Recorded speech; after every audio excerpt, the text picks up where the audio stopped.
Keeping Up with Jones, the Lonnie Jones podcast adventure. I am your host, Lonnie Jones. My wife Jackie and I moved to the city of Huntsville in 1986 for me to be a youth and family minister. I have been a minister since 1980. I have served in this community as a police chaplain assigned to a SWAT team since 1992, and I've been in private practice as a licensed professional counselor since 1998. I'm also an adventure educator and an avid outdoorsman. I dabble in rock climbing and I goof around with Brazilian Jiu-Jitsu. Our life has been full of many wonderful experiences and some just outright adventures. I used to write about those things in a little church bulletin article. So now instead of asking you to read those things, we're just going to talk about them in our podcast. And as we talk about them, we're going to talk about the facts. The facts lead to concepts, and the concepts lead to application. One caveat about the facts is, for the most part, we're going to tell you the facts just as they happened. But every now and then, we're going to tell you the way other people have told us they remember it happening with a little bit of embellishment. It's all good, clean fun and for educational purposes. Thank you for listening, and we hope you enjoy Keeping Up with Jones.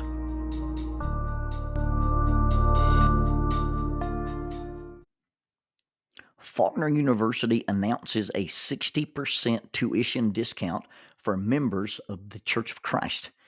Now, there are some guidelines. This 60% tuition reduction is applicable to adult undergraduate Bible degrees or graduate Bible degrees from the Curley Graduate School of Theology in the VP Black College of Biblical Studies.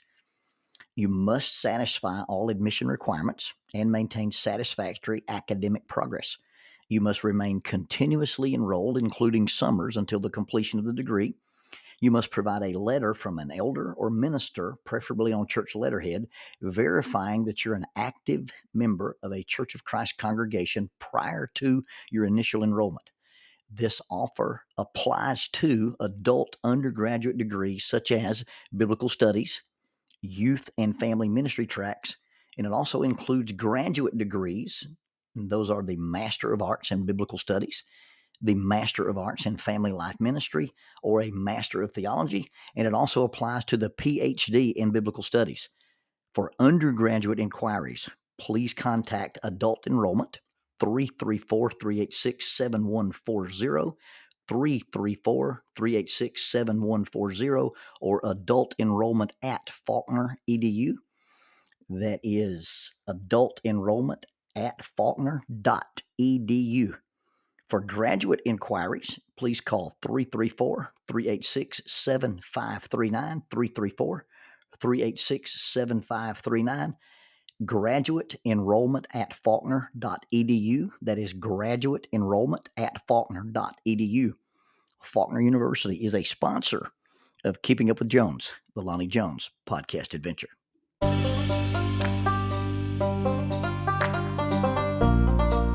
TKM Incorporated in Moss, Tennessee is a construction company that specializes in erosion control, seeding, and soil, hydroseeding, hydromulch, minor excavation, and silt fence. They also provide traffic control and construction signs. Their business is keeping people safe, but their passion, their mission, is they wish that all men could be saved. TKM has adopted the nickname the King's Men because as they serve you, they also serve the King.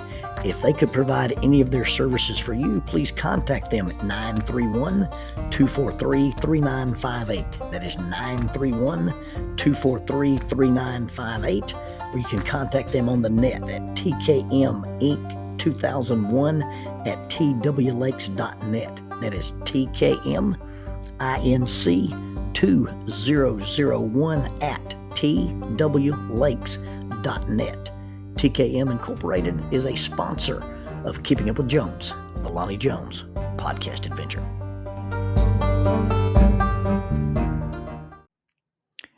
The ants go marching two by two, hurrah, hurrah. The ants go marching two by two, hurrah, hurrah. The ants go marching two by two. The little one stops to tie his shoe, and they all go marching down in the ground to get out of the rain. I was in the catwalk at Greater Atlanta Christian Schools auditorium, and we were trying to figure out if we were going to rappel into the building to start our show. And they were practicing for a kindergarten graduation, and the tiny little kids came walking into the auditorium to that song. The little bitty short legs and the heads larger than their bodies came walking down the aisle in pairs, and the little song was playing, and I thought it was probably the most adorable thing I'd seen up to that point. But the song stuck in my head. And I began to sing it. I began to hum it. Well, we were on a van trip with a bunch of kids. We were doing the drama troupe that I sponsored with the church that later became this all male group that we had. But in the group was Jennifer Beverly. She became Jennifer Carlton after she married Dr. Randy Carlton. But I would sing that song, and she hated it, and she probably hated me for doing it. But it was her nemesis when we would be on a van trip, and I would sing the ant song. Well, when Jennifer and Randy started having children, the girls, this group of really close friends that grew up in my youth group, they decided they wanted to make Jennifer a blanket, and they made her an ant blanket. And it was one of the coolest art projects I'd ever been involved in, because they said, in order to make this little blanket, we need 10 squares.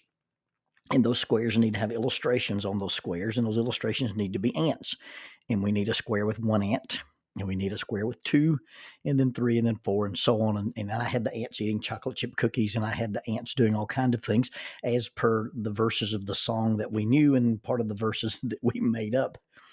And I've been thinking about not just ants, but I've been thinking about rain.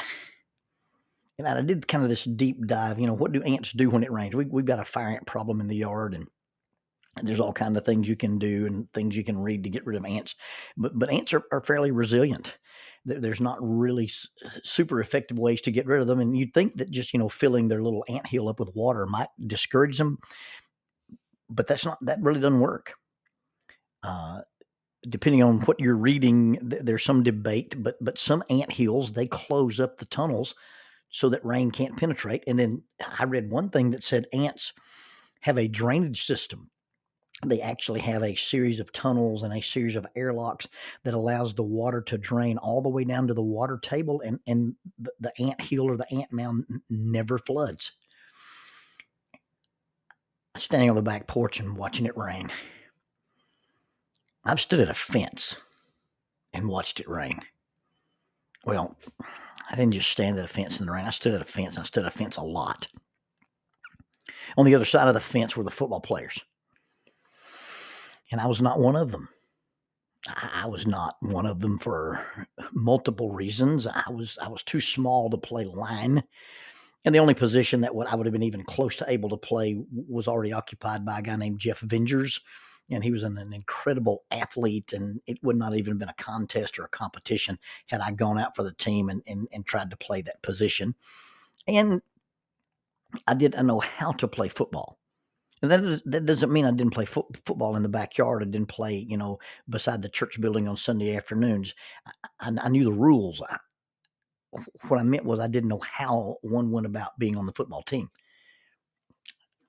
I thought you had to be invited. I didn't know you could just show up or sign up or try out. And it was silly. It was one of those boyhood beliefs. I thought the same thing about lots of things. I thought the same thing about shop class. I thought the same thing about the automotive class. I thought the same thing about trade school. I thought some families got to do those things and some families didn't. And our family was one of the ones that didn't. Our family wasn't the family that got to do those things. Now, nobody ever treated us bad. And in fact, in school, I was somewhat well known and even a well-liked student. I just didn't think those opportunities were open to me. I know it was silly, but I didn't know any better, and I never asked anyone, and no one ever asked me. So I stood at the fence on Friday nights and watched the Oxford Yellow Jackets play ball. I was at Oxford High School when Coach Bill Burgess was there. He was the head coach of the football team, and at some point, achieved legendary status, not just at our high school, but at Jacksonville State University. My very first memory of Coach Burgess was when I was in the 7th grade and he spoke at our graduation. And it made an impression on me. It may be the very first time that I ever thought to myself, man, I'd like to be a public speaker. There was this, I don't know, this aura or this vibe that he gave off. He was a man's man. He was extremely masculine. He had this really distinct way of speaking. And as a 7th grade student, I watched when he came in, and the interaction and the respect from the female teachers. There was something there that even a boy could understand. It may be what our society would call toxic masculinity, but in those days, it was just the idea that you had these young ladies that taught school, and then you had this man, this masculine male who came in and was as good with the students as they were, but he gave off this masculine air of confidence and competence. As I transitioned into high school, my high school career would be molded by observing from a distance of men like Coach Maniscalco, Coach Houston, and Coach Burgess. And I stood by that fence and I watched those boys play ball, but I watched those boys because I was intrigued at the relationship that the guys on that team had with those men.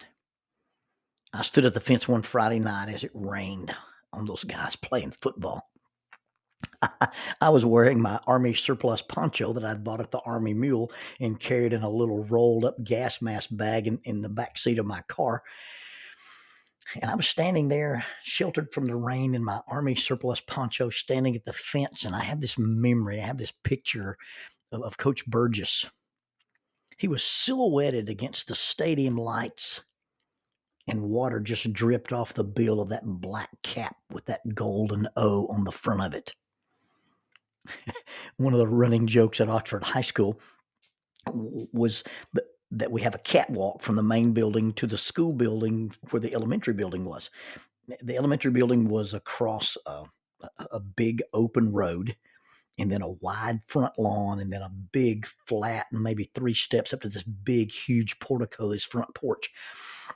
And if you had to leave the main building and go to the cafeteria when it was raining, or you had classes over there in the elementary building and it was raining, it was just miserable. And so we always had this idea that, we should have a catwalk. And then as the school cartoonist, I can remember designing catwalks, and I can remember drawing tunnels and the Habitrail tubes that you'd use for your hamsters. But it was just kind of a running joke that you had to run from that building to get over there to the cafeteria. You'd stand there on the front steps of the main building and you'd watch it rain and you'd think, do I really want to eat lunch today? And then you make a mad dash, dodging raindrops, puddles, cars, and slower students. Everybody ran to the cafeteria except Coach Burgess. He always walked in the rain. It didn't bother him. He actually came from the gym, which was on the other side of the main building, and I don't think he passed through the building. I think he just walked around the building on the sidewalk, and if he even noticed the rain didn't affect him. I actually heard him say, "Men don't run in the rain." And I stopped running in the rain. I stopped putting the books over my head. And I would just step out and walk in the rain. I didn't want to be Coach Burgess. I didn't want to be like Coach Burgess. I wasn't an athlete. I wasn't a coach. I didn't understand those things. I wanted to be like my dad. But I respected Coach Burgess. And although I never played ball for him, there was something in me that wanted that if he ever saw me do anything, I wanted his approval, if not his respect. Chances are he finished his tenure at Oxford High School and he never even knew my name. Oh, he might have heard it when it was announced that I was going to do the invocation at the beginning of a football game, and I would pray over the PA system at our home games. He may have connected my name to some of the speeches I gave as senior class president when I spoke at pep rallies. He probably ignored the fact that instead of wearing a yellow jacket jersey on pep rally day, sometimes I was up on stage with Susan Cowan doing a Mork and Mindy skit with the cheerleaders. If he ever really knew who I was or he ever even noticed me, it was never acknowledged. And that's not to imply anything bad or negative about Coach Burgess. It's merely to say that this man commanded respect, even from somebody who was not connected to him, who didn't have a personal relationship with him, and who wasn't a part of his program. Coach Burgess was the type of man that he influenced people that he didn't even know.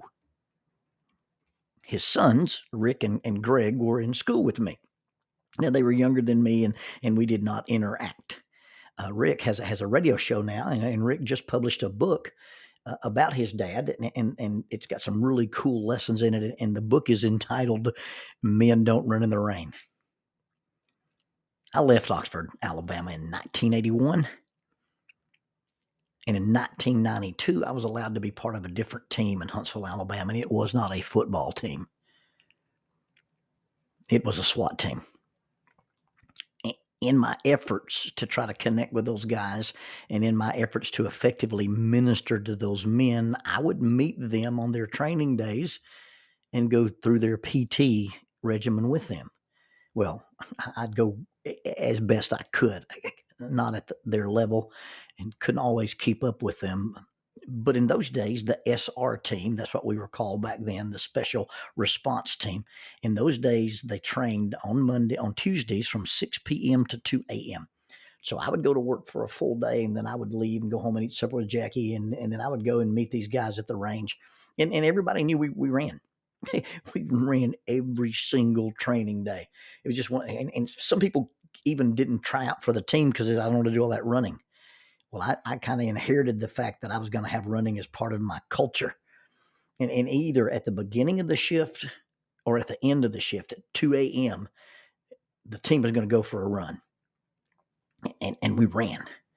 And we ran every training day, and we ran no matter what. We ran in the dark. We ran in the snow. We ran in the heat. We ran in the cold. And we ran in the rain. I've run in rain so hard I couldn't see. Now, people who didn't run, people who weren't runners, people who didn't do running for their exercise thought we were crazy. And I remember they would tease us. I remember being with Donnie Daly one time and somebody trying to be a wise guy and say something about the fact that, hey, you guys are going to be running this really terrible bad weather and you guys aren't very smart. And I'd hate to be in your shoes and have to run in that weather today. And Donnie always replied, every time anybody said anything about the weather we were going to run in, Donnie would look at him and say, it don't rain on a black uniform. I think what he meant was that wearing a black uniform dictated his behavior, not the weather. And I really think, looking back on it, that's what Coach Burgess was saying. He said the same thing in a different way. Your circumstances, the weather, the rain, does not affect whether we walk our walk or not. Our character and commitment control our conduct and not our circumstances. Our circumstances do not control or influence how we choose to behave, what we choose to do. Our circumstances should not affect or change our character, commitment, control, or conduct. James, the brother of Jesus, not a football coach, uses the phrase that if someone doubts, if his faith is doubtful, he is like a wave of the sea driven and tossed by the wind. You think about a wave on the sea moves and does what it does because of the external circumstances. Waves are driven by the wind. Now, ships are propelled by the wind, but they're not controlled by the wind.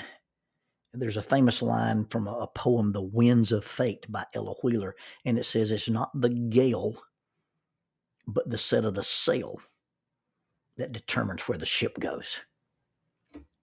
Our decisions about integrity, our decisions about responsibility, our decisions about honesty and purity and patriotism, our decisions about all the things that are important are not made because of external circumstances.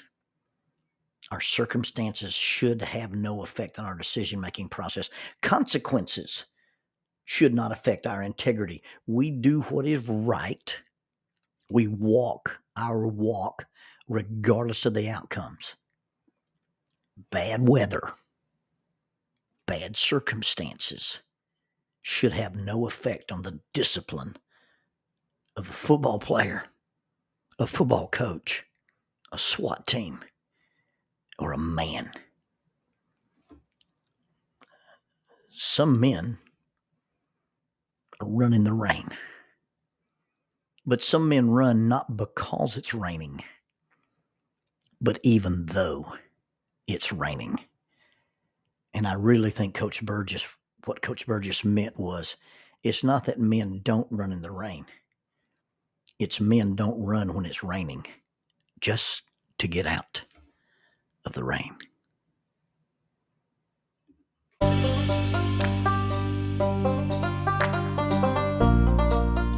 Using the tool of shortwave radio, World Christian Broadcasting literally covers the world every day with the gospel. They use 2 large curtain antennas. One is located in Anchor Point, Alaska, and the other in Madagascar. They send out messages that are recorded at their international home in Franklin, Tennessee. They make available 40 hours of broadcast every day. The broadcasts are made in English, Chinese, Russian, Spanish, Portuguese, Korean, English for Africa, and Arabic. They would love for your group to visit them. You can bring your ladies group, your youth group, or your men's group. Just give them a call at 615-371-8707, 615-371-8707, or you can go to worldchristian.org, find the Donate Here button, and make a financial contribution to support this work that literally covers the world every day with the gospel. World Christian Broadcasting, in cooperation with Keeping Up with Jones, the Lonnie Jones podcast adventure.